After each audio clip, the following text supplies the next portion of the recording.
দেখি না তেমন, আরে চোখ জানি হইয়া গেছে কেমনের কেমন।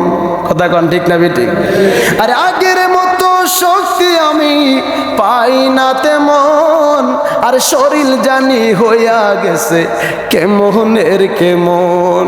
আর কেউ বুঝে না শরীরে আমার কি হয়েছে, আরে আমি বলি আমার মরার চিঠি এসেছে। সালাম কুল কায়নাতের নবী, দু জাহানের বাদশা নবী, উম্মতের কান্ডারি নবী, হায়াতুন নবী, জিন্দা নবী, আফতাবে নবুওয়াত, শাহেনশাহে রিসালাত, হুজুর আকরম, নূর মুজাসসাম, আহমদ মুস্তফা, মুহাম্মদ মুস্তফা সাল্লাল্লাহু আলাইহি ওয়াসাল্লামের উম্মত হই আল্লাহ পাক আমাকে আপনাকে পৃথিবীর মধ্যে পাঠিয়েছেন।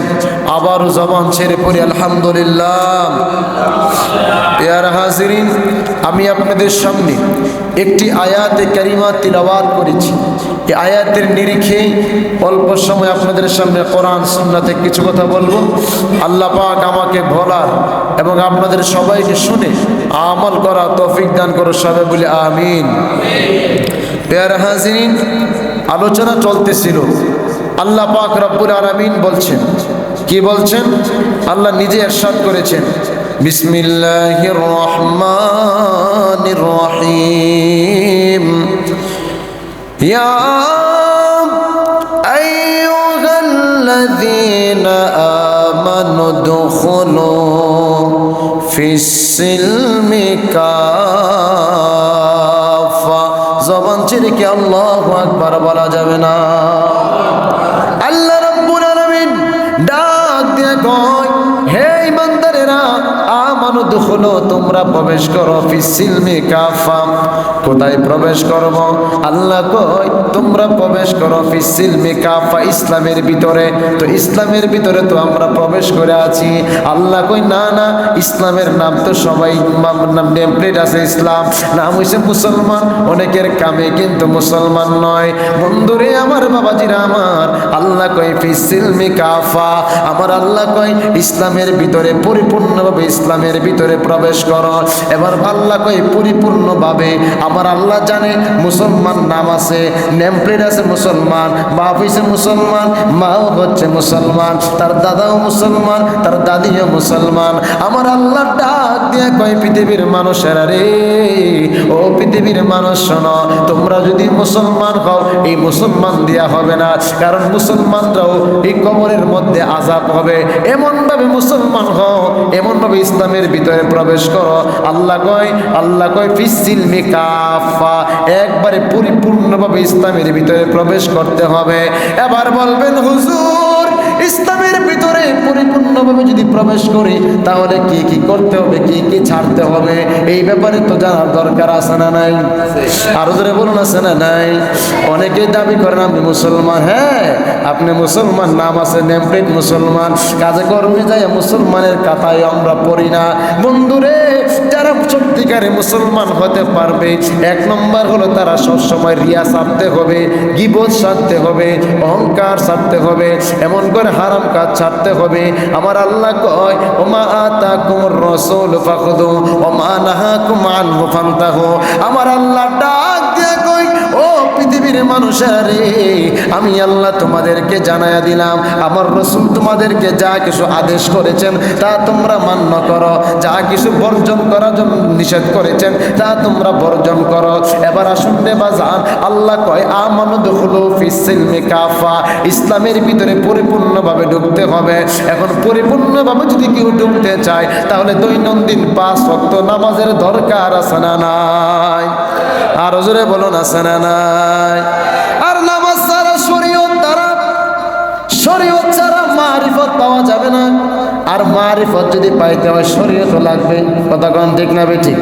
তাহলে আমার আল্লাহ কয় ওয়ামা খালাকতুল জিন্না ওয়াল ইনসা ইল্লা লিয়াবুদুন। আমার আল্লাহ কয় পৃথিবীর মানুষ, আমি জিন এবং মানুষ বানাইছি আমি আল্লাহর ইবাদত করার জন্য। এই সিজদাটা আমি আল্লাহর দরবারে দেওয়ার জন্য, এই কপালটা আমি আল্লাহর দরবারে দেওয়ার জন্য। বন্ধু বিবাহ করছে, একটা নাম হলো উম্মে কুলসুম, আরেকটার নাম হলো উম্মে রুকায়া। সুবহানাল্লাহ বলেন না? আল্লাহর হাবিবের 2টা কন্যাকে বিবাহ করলেন। হযরত উসমান উসমান জুন্নুরাইন সব জায়গায় গেলে হাসে রে, একটা জায়গায় গেলে উসমান জুন্নুরাইন চোখের পানি ফালায়া কান্দে। এবার উসমান জুন্নুরাইনকে বলা হলো, উসমান রে তুমি সব জায়গায় গেলে হাসো, একটা জায়গায়, ওই জায়গাটা কোন জায়গা? আমি সব জায়গায় গেলে হাসি রে, একটা জায়গায় গেলে কান্দি, যে জায়গাটার নাম হলো কবর। এই কবরের মধ্যে গেলে আমার চোখ বেয়ে বেয়ে পানি বের হয়। উসমান জুন্নুরাইন কয়, আল্লাহ পাক আমার এত ধন সম্পদ দিছে রে, এই সম্পদ আমি যদি দান করতে থাকি কিয়ামত পর্যন্ত আমার সম্পদ কমবে না। আল্লাহ আমারে অনেক সম্পদ দিছে, এই সম্পদগুলা গরিব দুঃখীদেরকে আজাদ করে হাসে, এমন গোলামদেরকে আজাদ করে হাসে, মুসলমানদেরকে আজাদ করে হাসে, মসজিদে দান করে হাসে, মাদ্রাসায় দান করে হাসে। উসমান সব জায়গায় গেলে হাসো। উসমান জানতে চায় তুমি একটা জায়গায় গেলে কেন চোখের পানি ফালায়া কান্দো? এবার হযরত উসমান জুন্নুরাইন কয়, আমি দয়াল নবী রহমাতুল্লিল আলামিন নবীজির জবান মুবারক থেকে শুনছি রে, আমার নবী কয়, উসমান রে আখিরাতের প্রথম মঞ্জিল হলো কবর গো, এই কবর যার ঠিক হয়ে যায় আখিরাতও তার ঠিক হয়ে যায়, আর এই কবর যার বেঠিক হয়ে যায় আমার নবী কয় আখিরাতও বেঠিক হয়ে যায়। হযরত উসমান জুন্নুরাইন কয়, আমি সব জায়গায় গেলে হাসি, আমি কবরের বয়ে চোখের পানি ফালাইয়া কান্দি, কারণ উসমান জুন্নুরাইন তো এই জান্নাতের টিকিট প্রাপ্তওয়ালা সাহাবী, আশরার মুবাশশারার মধ্যে উসমান জুন্নুরাইন হলো, উনি হলো 4 নম্বরে, উনি হলো 3 নম্বরে কাতায়। 1 নম্বর হলো আবু বকর, 2 নম্বর হলো আবু বকর, 2 নম্বর হলো হযরত ওমর, 3 নম্বর হলো হযরত উসমান জুন্নুরাইন। ওই উসমান জুন্নুরাইন এই 3 নম্বর জান্নাতের সার্টিফিকেট প্রাপ্তওয়ালা সাহাবী হয়েও উনি তবু চোখের পানি ফালাইয়া কান্দে। তার একটা কারণ হলো রে, হযরত উসমান জুন্নুরাইন মনে করে আমার আখিরাতের প্রথম মঞ্জিল হবো কবর। আজকে যুবকেরা বিয়ে করার আগে 10 বছর বিয়ে করার আগে, 5 বছর বিয়ে করার আগে চিন্তা করে বাসর রাত্রটা কেমন হয়, কিন্তু আমার আপনার এমন একটা কবর হবে রে, এই ধন সম্পদ বানাইছি, অট্টালিকা বানাইছি, টাকার মালিক বানাইছি, কবরটা কেমন হবে একবারও আমি আর আপনি চিন্তা করি নাই। আরে আমার তো প্রথম রাত্রিটা কেমন হবে, কবরের মধ্যে রাইকা যখন সব মানুষগুলা চলে আসবে, ওই কবরের মধ্যে বন্ধু নাই, ওই কবরের মধ্যে বান্ধব নাই গো, ওই কবরের মধ্যে যেই সংসারে স্ত্রী ছিল ওই স্ত্রীও নাই রে, ওই কবরের মধ্যে ধন দৌলতে কিছু যাবে না, ঘরের বাড়ির সম্পদ সব জায়গায় পড়ে থাকবে। বাবা যে পান খাইতো পানের জায়গায় পানের বিড়াটা পড়ে থাকবে, ওই জায়গায় যেখানে চেপটি ফলাইতো চেপটির জায়গায় পড়ে থাকবে। এমন একটা দিন হবে রে, আমরা বিয়ে করার আগে চিন্তা করি বাসর রাত কেমন হবে, কিন্তু কবরের মধ্যে যে রাত্রটা থাকবো এই রাত্রটা সাধারণ রাত্র নয় রে, এই রাত্রটা এমন একটা গভীর রাত হবে যে কবরের মধ্যে 3টা প্রশ্নর পরে ওই কবরের মধ্যে আবার 3টা আযাব হবে রে বন্ধু। 1 নম্বর আযাব, ওই কবরের মধ্যে একটা সাপ থাকবে রে ভাই, এই সাপটা নবী করিম সাল্লাল্লাহু আলাইহি সাল্লাম কয় ওই কবরের মধ্যে এমন একটা সাপ থাকবে যেই সাপের মাথার মধ্যে মহিলাদের মতন চুল থাকবে, এই সাপের মাথার মধ্যে মহিলাদের মতন চুল থাকবে। যেমন দেখেন মরা সাপটা, একটা মরা সাপ মরলে যেমন করে পচা গন্ধ হয়, এমন গন্ধর কারণে মুখের মধ্যে আমরা তোলা দেই এবং মুখের মধ্যে কাপড় দিয়ে গন্ধ সহ্য করতে পারি না। আমার নবী রহমাতুল্লিল আলামিন কয় ওই কবরের মধ্যে যখন তোমাদেরকে রাখা হবে, ওই কবরের মধ্যে তোমাদেরকে রাখার পরে যদি বেঈমান হয়ে মারা যাও, প্রথম শাস্তিটা হবে ওই কবরের মধ্যে একটা সাপ হবে, যে সাপের মধ্যে মরা সাপের চেয়েও বেশি গন্ধ থাকবে, চুলগুলার মধ্যে এমন করে জিকলি মারবে, এত পচা গন্ধ থাকবে। ওই সাপটা আপনার কপালও চুবল দিবে না, ওই সাপটা পায়ের মধ্যেও চুবল দিবে না রে, ওই সাপটা আপনার বুকের মধ্যে সবল দিবে না। আমার নবীকে ওই সাপটা তোমার এইভাবে দাঁড়াবে, দাঁড়ায় তোমার নাভির মধ্যে এমন একটা সবল মারবে, এক সবলে তুমি 70 গজ মাটির নিচে চলে যাবে। আল্লাহু আকবার। ওই কবরের মধ্যে তো আযাব, মাটির 70 গজ মাটির নিচে এক সবলে যখন চলে যাবে রে। ও যুবক ভাইরা, মুরব্বী বাবারা, একটু কবরটা একটু চোখের সামনে বাইশে আনেন রে বাজান। নামাজ বুঝি ভালো লাগে না, ভালো কাজ বলে ভালো লাগে না, এবাদত বলি ভালো লাগে না। একটু কবরটা সামনে আসেন। কবরের মধ্যে কেমনে থাকবেন? যেই কবরে বাতি নাই, একটা অন্ধকারে আমরা হাঁটতে পারি না, ঘরে থাকতে পারি না, বড় ভয় লাগে ভয়। যদি স্ত্রী না থাকে, যারা এখানে স্ত্রী হারাইছেন, এবার বলেন তো ওই স্ত্রী না থাকলে, আমি জিজ্ঞাসা করছি বাজান, আগে তো আপনি ঘুমাইছেন আপনার স্ত্রীকে, হুজুর আমার স্ত্রী বুড়া হয়ে গেল, তার সঙ্গে যে ঘুমাইছি মনে হয়েছে আমার সঙ্গে কেউ আছে। এখন অন্ধকার ঘরের মধ্যে লাইটটা নিবাইলে মনে হয় এই পৃথিবীতে আমার আর কেউ নয়। আমি বললাম বাইরে, ওই কবরের মধ্যে তোমার থাকতে হবে। ওই কবরের মধ্যে তো এখনো তোমার ঘর আছে, তোমার ফ্যান আছে, পাকা আছে, কিন্তু ওই কবরের মধ্যে কোনো ফ্যান নাই, কোনো পাকা নাই, কোনো কিছু নাই। ওই সময় সাপটা এমন ভাবে নাভির মধ্যে সুবল দিব রে আব্বা, এক সুবলের কারণে 70 গজ মাটির নিচে চলে যাবেন। আবার ওই কবর থেকে আবার উঠবেন, আবার সুবল মারবে। এটা হলো 1 নম্বর আযাব। 2 নম্বর আযাব হলো ডাইনের মাটি গো, বামে এমন জোরে একটা চাপা দিবে রে, এই হাড়গুলো বাম হাড়ের মধ্যে চুইলা যাইব, এই বাম হাড়ের হাড়টিগুলো ডান হাড়ের মধ্যে চুইলা যাইব। কিসের এত সম্পদগিরি করলাম? মাটি কয় দুনিয়াতে থাইকে তুমি বড় অহংকারী করছো, এই দুনিয়াতে থাইকে তুমি অন্যায় কাজ করছো, এই দুনিয়াতে থাইকে তুমি সৎ কথা বলো নাই, এই দুনিয়াতে থাইকে তুমি ভালো কাজে বাধা দিছো।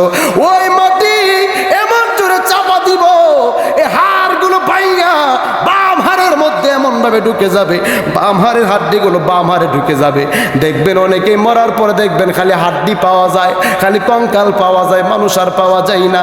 আমার নবী কয় ওই সময় লা তামশিফিল আরদি মারহা, খবরদার এই জমিনের মধ্যে দাঁড়িয়ে নিজেকে বড় দাবি কইরো না, নিজেকে বড় অহংকারী মনে কইরো না, নিজেকে সব সময় নিজেকে বড় হামসে বড় কোন হে, আমার থেকে বড় কে আছে বাইব না, এত অর্থ সম্পদের মালিক আমি, কোটি কোটি টাকার মালিক, এত বড় অহংকারী কইরো না। 1 সেকেন্ডেই তোমার নিঃশ্বাসের কোনো বিশ্বাস নাই, 1 সেকেন্ডেই তোমার শ্বাস বন্ধ হয়ে যাবে। ও যুবক ভাইরা রে, ও মুরব্বী বাবাজিরা আমার, কবরের মধ্যে এমন তরক আযাব হবে, এমন করে বাজান 3টা আযাব হবে রে বাজান। এই কবরের মধ্যে যদি আপনি ইমানদার হয়ে মারা যান, তাহলে আপনার তাক্কা নাওমাতুল আরজ, কবরে প্রশ্ন হবে তোমার রবকে, রব্বি আল্লাহ, দিন কি, দিন আল ইসলাম, নবীকে, নবী মুহাম্মদুর রাসূলুল্লাহ সাল্লাল্লাহু আলাইহি ওয়াসাল্লাম। এই কবরের মধ্যে নবীর প্রশ্ন হবে। নবীর প্রশ্ন শেষ হওয়ার পরে ওই কবরের মধ্যে যখন সব প্রশ্ন পারবেন, এই তুমি তো ইমানদার ছিলা, যাও তুমি ঘুমায় যাম, নাওমাতুল আরুস, যে তুমি একবার নবদুলহার মতন ঘুমায়া যাও, নবদুলহার মতন ঘুমায়া যাও। এই কবরটা তোমার জন্য আজকে একবারে সুন্দর বিছানা হয়ে যাবে, এত সুন্দর একটা ঘর হয়ে যাবে, ফুলের বাগান হয়ে যাবে। এইখানে আপনি একবারে ঘুমিয়ে যাবেন, এইখানে এমন ঘুমাইবেন আপনার আর ঘুম ভাঙবে না। সুবহানাল্লাহ বলেন না?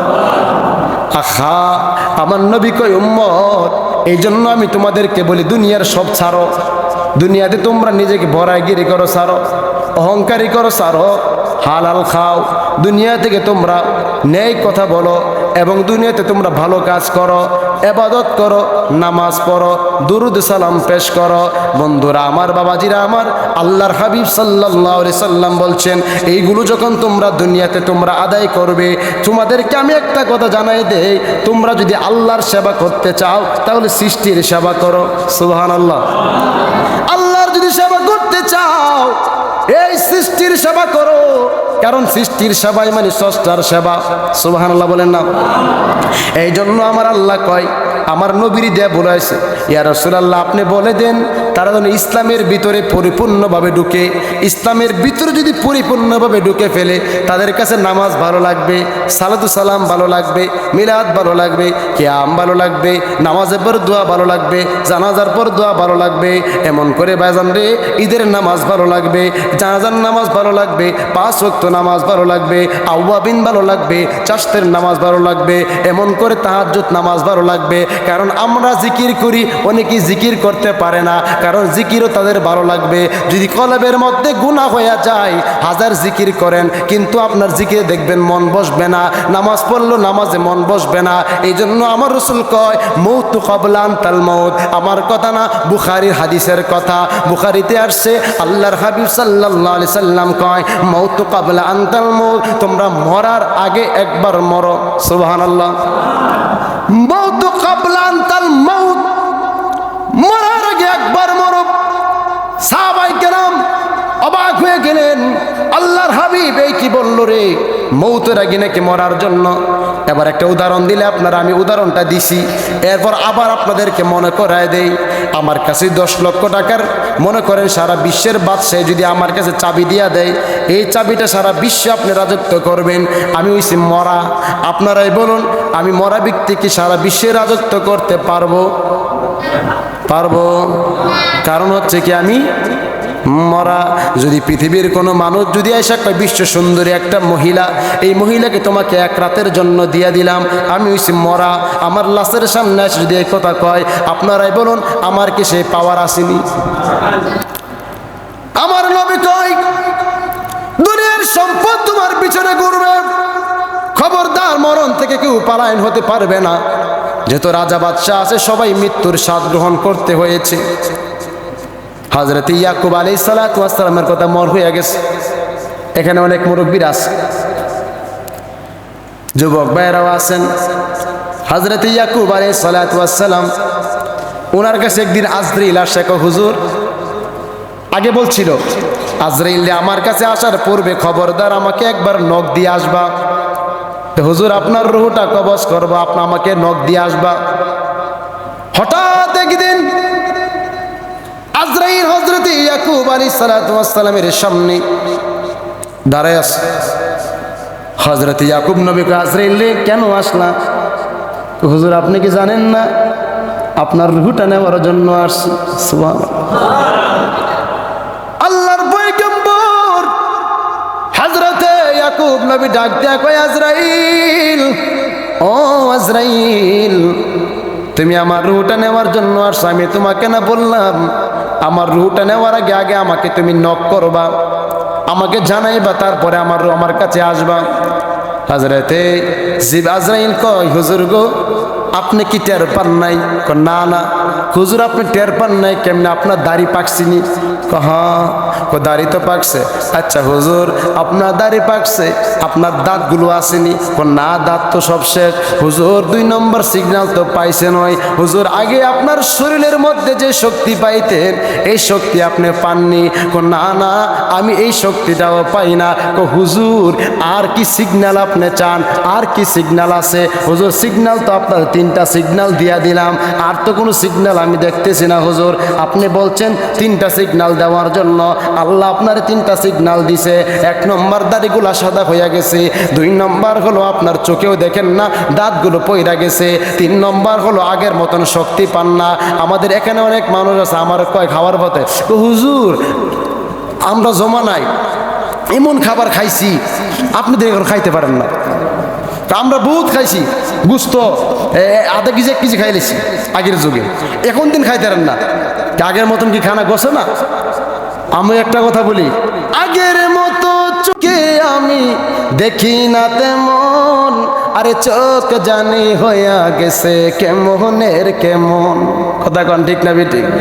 আরে আগের মতো শক্তি আমি পাই না তেমন, আর শরীর জানি হইয়া গেছে কেমনের কেমন। আর কেউ বুঝে না শরীরে আমার কি হয়েছে, আরে আমি বলি আমার মরার চিঠি এসেছে। দেখেন এখানে মুরব্বীরা আছে, আগের মতো শক্তি আছে?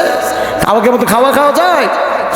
আর ছেলে বলে আব্বু জানের চুল পেকেছে, আর মেয়ে বলে আব্বু জানের দাড়ি পেকেছে, আমি বলে আমার মরার চিঠি এসেছে, আরে আমি বলে আমার মরার চিঠি এসেছে।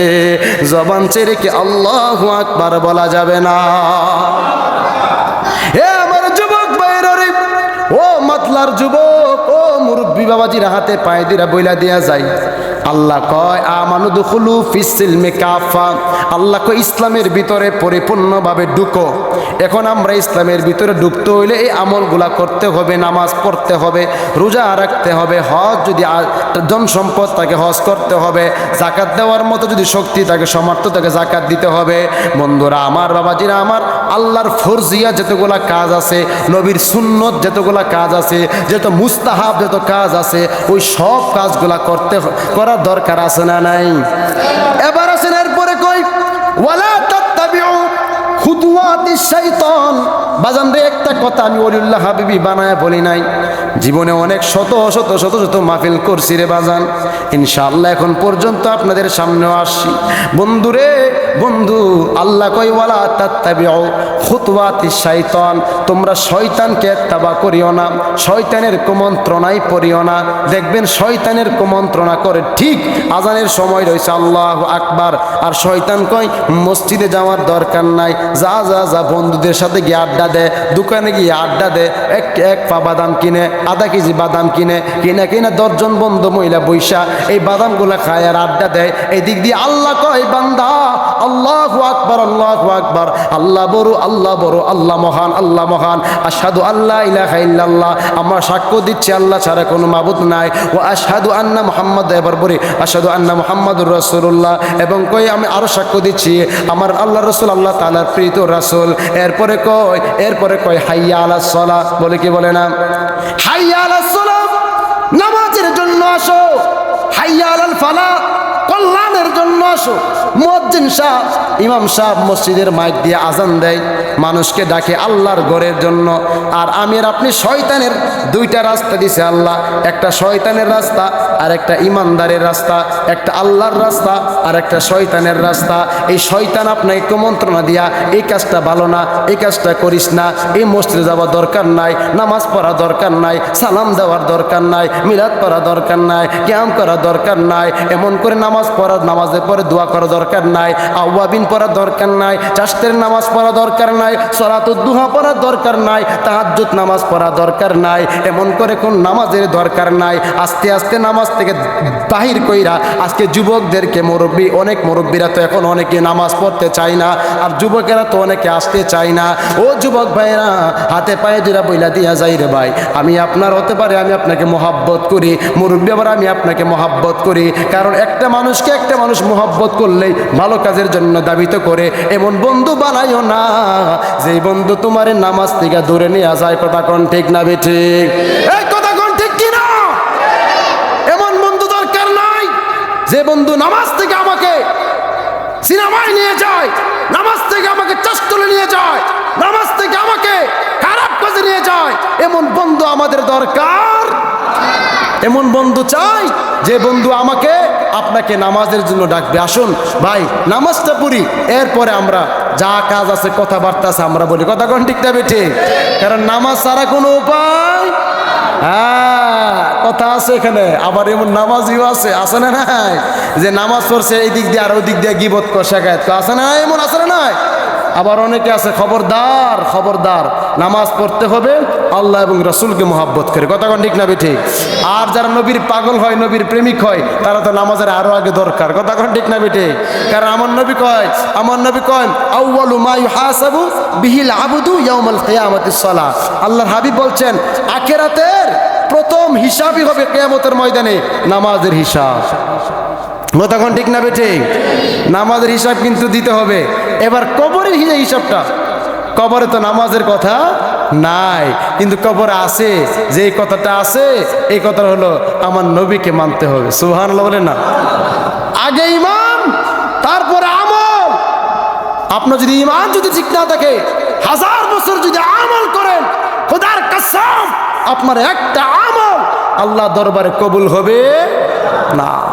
এই জন্য মনটা আগে পরিশুদ্ধ করতে হবে, আল্লাহর ঘরে আসতে হবে। আস্তে আস্তে ইনশাআল্লাহ পরিশুদ্ধ হয়ে যাবে। ইন্না সালাতা তানহা আনিল ফাহশাই ওয়াল মুনকার, নিশ্চয়ই নামাজ তোমাকে অশ্লীল কাজ থেকে হেফাজত করবে। সুবহানাল্লাহ।